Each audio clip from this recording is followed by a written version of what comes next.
Hello student, मैं विकास आप सभी का एग्जाम मंथन यूट्यूब चैनल पर स्वागत करता हूं। तो देखिए, हमने गंगा नदी तंत्र, ब्रह्मपुत्र नदी तंत्र, सिंधु नदी तंत्र और दक्षिण भारत की नदियों को कंप्लीट कर लिया था क्वेश्चन आंसर के साथ।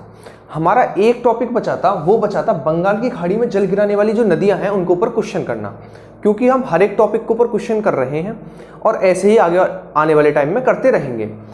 वीडियो शुरू करने से पहले मैं आप सभी से एक बात कहना चाहता हूं। देखिए, लॉकडाउन का समय है, यदि जो स्टूडेंट इस समय को यूज कर लेगा तो निश्चित ही वो गवर्नमेंट नौकरी ले लेगा आने वाले टाइम में। क्योंकि पहले क्या था, लॉकडाउन से पहले कम से कम आप एक दिन में 500 बच्चों को अपने आगे से हटाएं कंपटीशन में, जब शायद आप नौकरी में रह पाएं, ठीक है, नौकरी की दौड़ में रह पाएं। लेकिन इस टाइम पर क्या है, बच्चे अपने आप हट रहे हैं, क्योंकि बहुत बच्चे ऐसे हैं जो समझते हैं कि सरकार के पास पैसा नहीं है नौकरी देने के लिए। हाँ, उन्हें लगता है कि सरकार के पास एक 100 का नोट था, पूरे भारत सरकार के पास, और 100 का नोट खत्म हो गया है तो अब नौकरी नहीं दे पाएगी सरकार। ठीक है, सरकार के पास कोई 100 का नोट या 200 का नोट नहीं था जो अब नौकरी नहीं दे पाएगी। और दूसरी बात, अगर नौकरी नहीं देगी तो सरकार चलेगी कैसे, प्रशासन कैसे चलेगा। ठीक है, देखो, रिटायर भी होते हैं, हर महीने रिटायर होते हैं, हर दिन रिटायर होते हैं, हर महीने तो छोड़ो, क्या उनका रिटायरमेंट का सरकार ने ऐसा अनाउंसमेंट किया है कि उनका रिटायरमेंट नहीं होगा। ठीक है, नौकरी आना कंफर्म है। लेखपाल की आपने नौकरी सुनी होगी कि लेखपाल की भर्ती आने वाली है, वो आएगी। क्या लॉकडाउन की वजह से भूमि पैमाइश रुक सकती है, बिना लेखपाल के काम चल सकता है? चाहे देश की कंडीशन अभी बेशक सही ना हो, लेकिन बिना सरकारी नौकरियों के भी प्रशासन नहीं चल सकता। ठीक है, क्योंकि सरकार तभी चल पाएगी जब सरकारी कर्मचारी होंगे दफ्तरों में काम करने के लिए। ठीक है, तो ये वहम दिमाग से निकाल दे कि सरकार के पास पैसा नहीं है, नौकरी नहीं दे पाएगी। वैसे तो देश में इतना सही समय नहीं है, और कुछ लोग देश के विपरीत भी हैं ये बात बोलकर, सरकार के विपरीत भी हैं ये बात बोलकर। क्या किसी सरकार ने ये कहा कि हम नौकरी नहीं देंगे? किसी ने कहा तो आपने मान लिया। ठीक है, जब कहेगी, जब नहीं मानोगे, जब विरोध करोगे उस चीज का। ठीक है, तो मैं यही कहना चाहता हूं, आप अच्छे से पढ़िए। अगर आपको नोट्स की दिक्कत है तो आप जाइए टेलीग्राम चैनल से आराम से नोट्स डाउनलोड कर सकते हैं। नोट्स अगर ऐसे आपको कहीं मिल जाएं तो बेशक चैनल को अनसब्सक्राइब कर देना, लेकिन उससे पहले नोट्स देखना। ठीक है, अगर नोट्स अच्छे लगे तो चैनल को सब्सक्राइब करना, वीडियो को लाइक करना और रेगुलर रहना।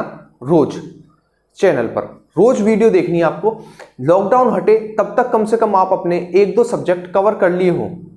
ठीक है, 1-2 सब्जेक्ट कम से कम आपने कवर कर लिए हो with notes, with question answer previous year. तो यही मेरे आपसे कहना था। तो आज का हम लेक्चर शुरू करते हैं, जिसके अंतर्गत हम पढ़ने वाले हैं बंगाल की खाड़ी में जल गिराने वाली नदियों के ऊपर क्वेश्चन। ठीक है, जिसके अंतर्गत जो हमारा पहला क्वेश्चन है वो है, दामोदर नदी हमारी किस पठार से निकलती है? तो दामोदर नदी हमारी छोटा नागपुर पठार के बीचों बीच से निकलती है। उसके बाद ये कहां चली जाती है? तो हुगली नदी में अपना जल गिरा देती है। और हुगली नदी अंतिम रूप से अपना जल किस में गिराती है? बंगाल की खाड़ी में गिराती है। दामोदर नदी हमारी भ्रंश घाटी से होकर बहती है। भ्रंश घाटी का मतलब ये होता है, भ्रंश का मतलब होता है गड्ढा। जब नदियां गड्ढे से होकर बहेंगी तो उसके आसपास का क्षेत्र अपने आप ही ऊंचा होगा, जब तो वो गड्ढे में होकर बह रही है। तो ये हमारी भ्रंश घाटी यानी गड्ढे में होकर बहती है। तो हमारी 3 नदियां भारत की ऐसी हैं जो कि भ्रंश घाटी से होकर बहती हैं। वो कौन कौन सी हैं? पहला हमारा नर्मदा, दूसरा तापी और तीसरा दामोदर। आपको 3 नदियों के नाम याद रखने हैं। नेक्स्ट क्वेश्चन देखते हैं, वो है, किस नदी को जैविक मरुस्थल कहा जाता है? तो देखिए, स्वर्णरेखा नदी है हमारी। कौन सी? स्वर्णरेखा नदी। स्वर्णरेखा नदी हमारी झारखंड की राजधानी रांची के पास से निकलती है और ये छोटा नागपुर पठार के औद्योगिक क्षेत्र से होकर गुजरती है। हमें पता है कि छोटा नागपुर का जो पठार है वो खनिज संपदा की दृष्टि से बहुत ज्यादा संपन्न है। जब खनिज संपदा की दृष्टि से बहुत ज्यादा संपन्न है तो सीधी सी बात है, वहां पर कारखाने और फैक्ट्रियां तो पाई जाएंगी। जब कारखाने फैक्ट्रियां पाई जाएंगी तो उनका पानी क्या होगा? जब लोहा पिघलाया जाएगा या कुछ किया जाएगा तो उसका पानी क्या होगा? केमिकल क्या होगा? नदियों में जाएगा।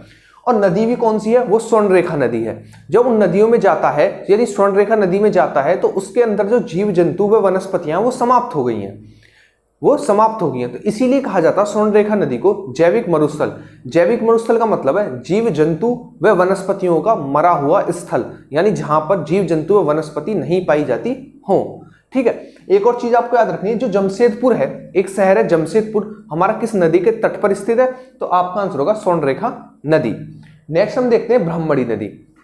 क्वेश्चन देख लेते हैं। झारखंड में बहने वाली नदियों में कौन सी, मतलब जो झारखंड में नदियां बहती हैं, कौन कौन सी नदियां झारखंड में बहती है? देखिए, पहला तो दामोदर जो कि छोटा नागपुर पठार के बीचों बीच से निकलती है, दूसरा हमारा ब्राह्मणी, ठीक है, तीसरा हमारा स्वर्णरेखा नदी, ठीक है। 3 नदियां ऐसी हैं जो कि हमारी झारखंड से होकर बहती हैं, पहला दामोदर, दूसरा स्वर्णरेखा और तीसरा ब्राह्मणी नदी, ठीक है। ये तीनों नदियां हमारी झारखंड की राजधानी रांची के पास से ही निकलती हैं।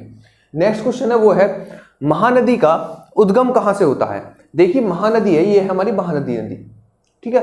महानदी जो है हमारी, उसका उद्गम कहां से होता है? तो छत्तीसगढ़ से होता है। और छत्तीसगढ़ में भी कहां से होता है? तो दंडकारण्य का पठार है, वहां से इसका उद्गम होता है। महानदी जो घाटी है या महानदी जो आसपास का क्षेत्र है, उसमें दोमट मिट्टी पाई जाती है। और दोमट मिट्टी जो होती है वो किसके लिए उपयोगी होती है? तो धान की खेती के लिए उपयोगी होती है। तो यही कारण है कि महानदी क्षेत्र जो है वो धान की खेती के लिए प्रसिद्ध है, ठीक है। चूंकि महानदी हमारी छत्तीसगढ़ से निकलती है और महानदी क्षेत्र हमारा धान की खेती के लिए प्रसिद्ध है, यही कारण है कि छत्तीसगढ़ को धान का कटोरा कहा जाता है। उसके बाद ये नदी आगे चलती है और उड़ीसा के पास अपना मुहाना बनाती है। उड़ीसा में भी कहां पर? कटक पर। उड़ीसा के कटक में अपना मुहाना बनाती है। और आपने सुना होगा कि चावल अनुसंधान केंद्र हमारा कहां पर स्थित है? तो हमारा कटक में स्थित है। यही कारण है कि महानदी क्षेत्र हमारा धान की खेती के लिए प्रसिद्ध है। और धान से क्या निकलते हैं? चावल निकलते हैं। और महानदी अपना मुहाना बनाती है कटक के पास। तो यही कारण है कि कटक में चावल अनुसंधान केंद्र स्थित है, ठीक है। नेक्स्ट क्वेश्चन देखते हैं, वो है गोदावरी नदी का उद्गम कहां से होता है? तो ये हमारी गोदावरी नदी जो कि दक्षिण भारत की सबसे बड़ी नदी है। कौन सी? गोदावरी नदी। अब देखते हैं इसका उद्गम कहां से होता है। तो इसका उद्गम महाराष्ट्र में होता है। महाराष्ट्र में भी एक शहर है, कौन सा? नासिक। और नासिक में भी एक चोटी है, त्र्यंबकम चोटी। कौन सी? त्र्यंबकम चोटी। उससे इसका उद्गम होता है।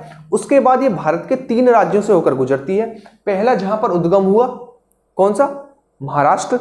दूसरा हमारा तेलंगाना। और तेलंगाना हमारा किससे अलग हुआ था? तो आंध्र प्रदेश से अलग हुआ था, ठीक है। फिर से रिपीट करता हूं कि हमारी महानदी दक्षिण भारत की सबसे बड़ी नदी है, पहला पॉइंट। दूसरा पॉइंट, इसका उद्गम कहां से होता है? तो इसका उद्गम महाराष्ट्र के नासिक शहर के त्र्यंबकम चोटी से इसका उद्गम होता है। उसके बाद ये भारत के 3 राज्यों से होकर बहती है, पहला महाराष्ट्र, दूसरा तेलंगाना और तीसरा आंध्र प्रदेश। और आंध्र प्रदेश के राजमुंद्री के पास अपना मुहाना बनाती है, ठीक है। आइए नेक्स्ट क्वेश्चन देखते हैं, वो है हमारा कि कृष्णा नदी का उद्गम कहां से होता है? तो कृष्णा नदी का उद्गम भी महाराष्ट्र में एक चोटी है, महाबलेश्वर चोटी। कौन सी? महाबलेश्वर चोटी। इससे उसका उद्गम होता है। ये दक्षिण भारत की दूसरी सबसे बड़ी नदी है, क्योंकि पहली गोदावरी थी और दूसरी कृष्णा है, ठीक है। इसका उद्गम महाराष्ट्र में चोटी है, महाबलेश्वर चोटी से होता है। उसके बाद ये भारत के 4 राज्यों से होकर गुजरती है। और 4 राज्य कौन कौन से हैं? 3 राज्य तो वही हैं जो गोदावरी नदी के थे। कौन कौन से? महाराष्ट्र जहां से उद्गम हुआ, तेलंगाना, और तेलंगाना किससे अलग हुआ था? तो आंध्र प्रदेश से। ये 3 नाम आप आसानी से याद रख सकते हैं। चौथा नाम जो आपको याद रखना है कृष्णा नदी से, कैसे आपको कृष्णा याद रखना और कैसे आपको याद रखना है कर्नाटक, ठीक है। तो भारत के 4 राज्यों से होकर बहती है कृष्णा नदी। कौन कौन से? पहला महाराष्ट्र, दूसरा कर्नाटक, तीसरा तेलंगाना और चौथा आंध्र प्रदेश। नेक्स्ट क्वेश्चन देखते हैं, वो है कि दक्षिण भारत की सबसे बड़ी नदी कौन सी है? तो मैंने भी आपको बताया था कि दक्षिण भारत की सबसे बड़ी नदी हमारी गोदावरी नदी।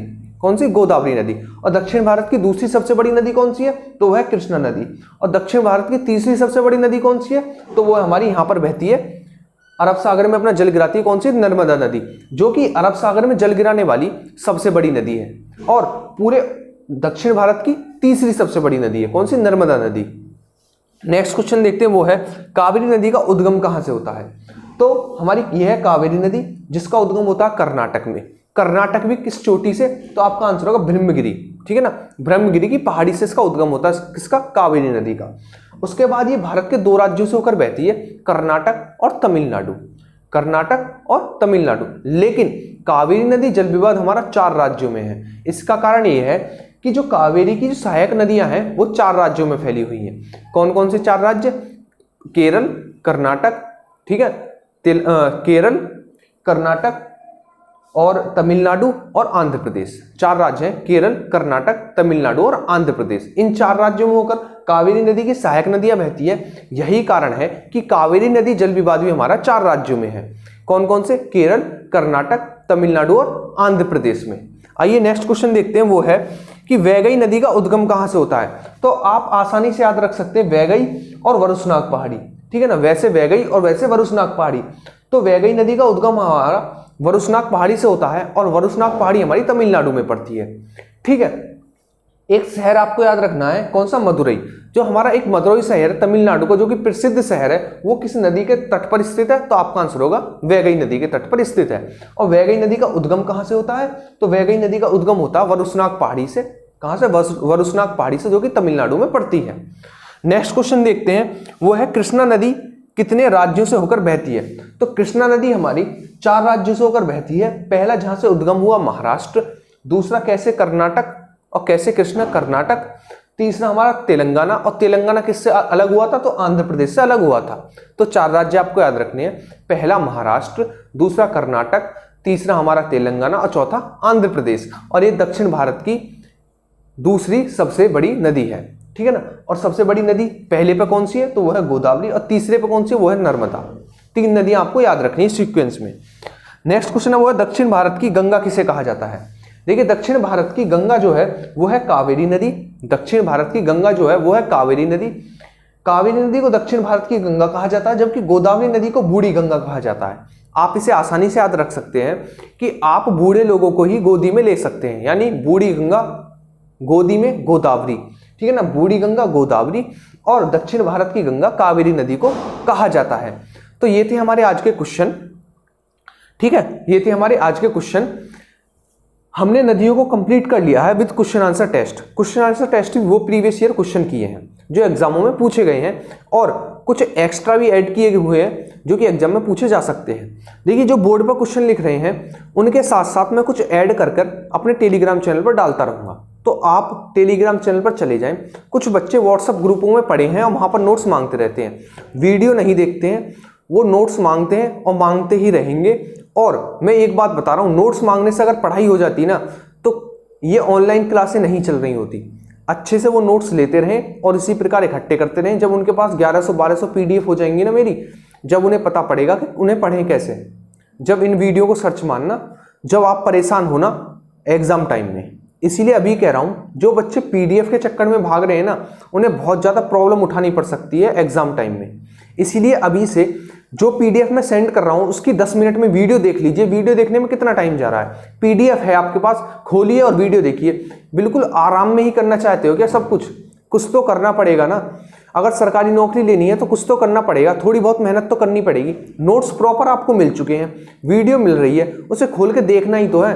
पूरे दिन घर में ही रहना, लॉकडाउन है, ठीक है। तो आपका काम है, जो स्टूडेंट इस बात से एग्री हैं वो नोट्स ले टेलीग्राम चैनल से, ठीक है। मैं व्हाट्सएप ग्रुप पर डाल ही नहीं रहा नोट्स, टेलीग्राम चैनल से नोट्स ले, उसके बाद उन्हें डाउनलोड करके और वीडियो तुरंत देख के उन नोट्स को सेव कर ले। एग्जाम टाइम में अगर आपको नौकरी ना मिले तो नाम बदल देना, और उनको वो केवल कंफ्यूज होकर ही रह जाएंगे नोट्सों में। जब उनके पास नोट्स होंगे ना इतने, जब वो कंफ्यूज होकर पागल हो जाएंगे कि इन्हें पढ़े कैसे, ठीक है। जिन स्टूडेंट्स को वीडियो पसंद आई वो वीडियो को लाइक करें और चैनल को सब्सक्राइब जरूर करना, ठीक है, और शेयर करना। मिलेंगे हम अपनी नेक्स्ट वीडियो में, जब तक आप अच्छे से अपना रिवीजन कीजिए। Thank you.